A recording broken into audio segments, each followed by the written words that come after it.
Good evening students. Today we will discuss the chapter gravitation, lecture 3rd.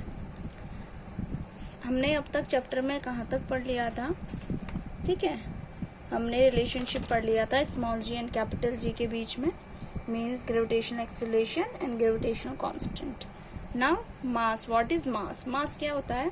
किसी भी body में जो भी मैटर होता है, जितना मैटर कंटेंड होता है उसके अमाउंट को हम उसका मास कहते हैं. फॉर एग्जाम्पल, अगर एक आपके पास पॉली बैग है, उसमें शुगर भरी हुई है, तो शुगर के छोटे छोटे पार्टिकल्स मिलकर उस बॉडी का सारा क्या बनाते हैं? मास बनाते हैं. मीन्स उस पॉलीथीन में जो भरा हुआ मैटर है, दैट मीन्स शुगर्स पार्टिकल्स हैं, वो उस पूरे पॉलीथीन में पैक्ड जो भी मैटर है उसका मास है. ठीक है, जो भी 1 kg 2 kg. Okay.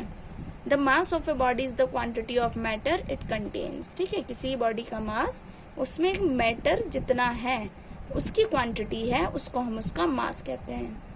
It is a scalar quantity. SI unit होती है, हमें पता ही है, किलोग्राम या ग्राम में. एसआई यूनिट किलोग्राम होती है और सीजीएस यूनिट ग्राम होती है. Weight. The weight of a body is the force with which the earth attracts it. किसी भी बॉडी को अर्थ की तरफ अट्रैक्ट करने वाला जो फोर्स है वो उसका वेट कहलाता है. Means mass into gravitational acceleration.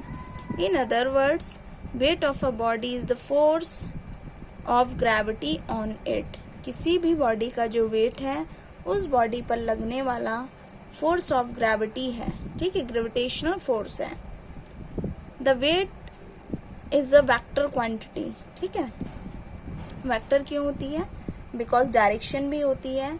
हमेशा किसी बॉडी का जो वेट है एक्ट करता है toward the centre of earth. तो इसका मतलब क्या है? उसके लिए एक पर्टिकुलर डायरेक्शन भी एग्जिस्ट करती है और उसका कुछ ना कुछ मैग्नीट्यूड भी होगा. 2 Newton, 3 Newton, 50 Newton. SI unit होती है न्यूटन एंड सीजीएस यूनिट होती है डायन. और रिलेशन होता है इनके बीच में 1 न्यूटन इज इक्वल्स टू 10⁵ डायन. ये लर्न करना है आपको, ये याद रखना है रिलेशन. अब नेक्स्ट है आपका relationship between weight and mass. ठीक है, वेट किसके इक्वल होता है? Mass into gravitational acceleration. जैसे आप पढ़ते हैं ना, Newton second law F equals to m में मास इनटू एक्सेलरेशन. लेकिन जब आप किसी बॉडी की बात करते हैं तो उस बॉडी पर ग्रेविटेशनल एक्सेलरेशन एक्ट करता है, ना कि लीनियर एक्सेलरेशन. इसलिए mass into gravitational acceleration W equals to mg. Okay, ठीक है. अब g पता ही है हमें वैल्यू कितनी होती है, 9.8 मीटर पर सेकेंड स्क्वायर ग्रेविटेशनल एक्सेलरेशन है. अब बच्चों, अर्थ के, अगर हम अर्थ पर हैं तो हर एक पॉइंट पर ग्रेविटेशनल एक्सेलरेशन की वैल्यू कांस्टेंट होती है 9.8 और अप्रॉक्सीमेट 10 मीटर पर second square. That means m तो कांस्टेंट, और हमें पता है अर्थ सरफेस पर मास हमारा क्या रहेगा? कांस्टेंट रहेगा.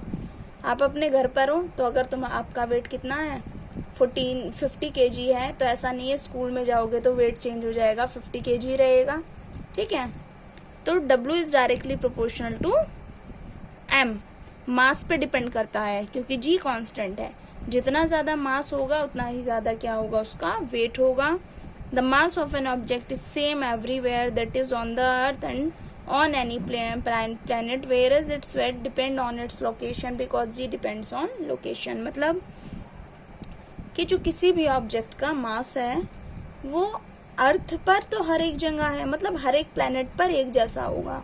आप अर्थ पर हैं तो मास सेम रहेगा, आप मून पर चले जाएं तो आपका मास सेम रहेगा. लेकिन क्योंकि प्लैनेट पे अगर आप बात करें, मान लीजिए आप अर्थ पर हैं तो ग्रेविटेशनल एक्सेलरेशन कुछ और होगा, और आप हाइट पर चले जाएं या प्लैनेट पर चले जाएं तो जी चेंज होता रहता है. ठीक है, ग्रेविटेशनल एक्सेलरेशन की वैल्यू चेंज होती रहती है, तो आपका टोटल वेट भी क्या होगा? चेंज होता रहेगा, क्योंकि वो किस पे डिपेंड करता है? लोकेशन पर डिपेंड करता है. So we can say the weight of an object as a measure of its mass. हम कह सकते हैं अगर आपको किसी ऑब्जेक्ट का वेट कैलकुलेट करना है तो किसका मेजरमेंट है? वो उसके मास का मेजरमेंट है. Wait of an object on the moon. अब हम मून पर बात कर रहे हैं कि वेट कितना होगा किसी भी ऑब्जेक्ट का. देखिए, We know that the weight of an object on earth is the force with which the earth attracts the object.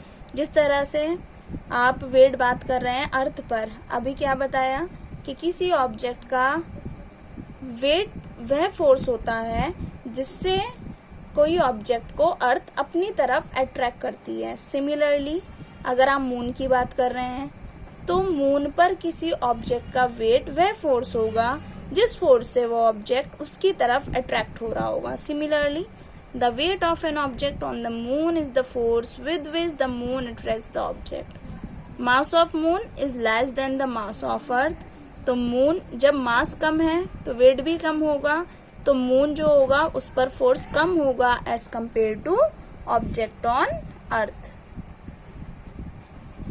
ये रिलेशनशिप आपका इम्पॉर्टेंट है कि weight of the object on the moon divide by weight of the object on the earth is equals to 1/6. मतलब moon पर जो wait है अगर आपको निकालना है तो अर्थ पर कितना हो जाएगा, अर्थ का 1/6 हो जाएगा. ठीक है. फॉर एग्जाम्पल अगर अर्थ पर कितना है वेट आपका, हम कह रहे हैं अर्थ पर वेट है 60 kg, तो मून पर वेट कितना हो जाएगा. तो रिलेशन है हमारा 1/6 into weight on earth means 1/6 into 60 कितना हो जाएगा 10 kg. ठीक है. और अगर मून पर 10 kg है तो अर्थ पर कितना हो जाएगा 6 टाइम मतलब 60 kg. यहाँ पर कुछ क्वेश्चन दिए मैंने प्रैक्टिस के लिए, ये आपके एनसीईआरटी के ही क्वेश्चन है. ठीक है. आप लोग करते नहीं हो इसलिए लास्ट टाइम भी कुछ कॉपीज़ में मैंने देखा था जो आपके टेक्स्ट क्वेश्चन होते हैं वो बहुत कम बच्चों ने किए हुए हैं. तो ये आपको करने हैं सभी क्वेश्चन, क्योंकि थ्योरेटिकल क्वेश्चन आपके इनसाइड होते हैं और जो आपके न्यूमेरिकल्स होते हैं वो एक्सरसाइज में होते हैं और एग्जाम्पल्स में होते हैं. What do you mean by free fall, तो फ्री फॉल हम आपको पढ़ा चुके हैं, नोट्स में इसका आंसर मिल जाएगा. What do you mean by acceleration due to gravity, last lecture में हमने एक्सेलरेशन ड्यू टू ग्रेविटी की डेफिनेशन भी पढ़ी थी, ये आपको मिल जाएगा. What are the difference between the mass of the object and its weight, दोनों की डेफिनेशंस आपको लिखाई हैं, स्केलर क्वांटिटी है या वेक्टर क्वांटिटी है, यूनिट्स क्या है. 3 डिफरेंसेस आपको आराम से इजीली मिल जाएंगे, वो डिफरेंस आपको इसमें लिखना है. ओके. फॉर्मूला लिख देंगे. वेट का फॉर्मूला आपको पता है W=m/g. ठीक है. तो ये सारे क्वेश्चन आपको करने हैं और जितने भी आपके एग्जाम्पल्स हैं आप उनको ट्राई करेंगे और क्लास में मैं कल उन एग्जाम्पल्स को देखूंगी कि किसने कहाँ सॉल्व किए हैं, उसके बाद ही मैं आपकी क्वेरीज बताऊंगी. अदरवाइज आप क्वेरीज नहीं करेंगे, नहीं क्वेरीज नहीं आएंगे तो मैं नहीं बताऊंगी तब तक. ओके. क्लियर है. तो you must try the examples given in your text book.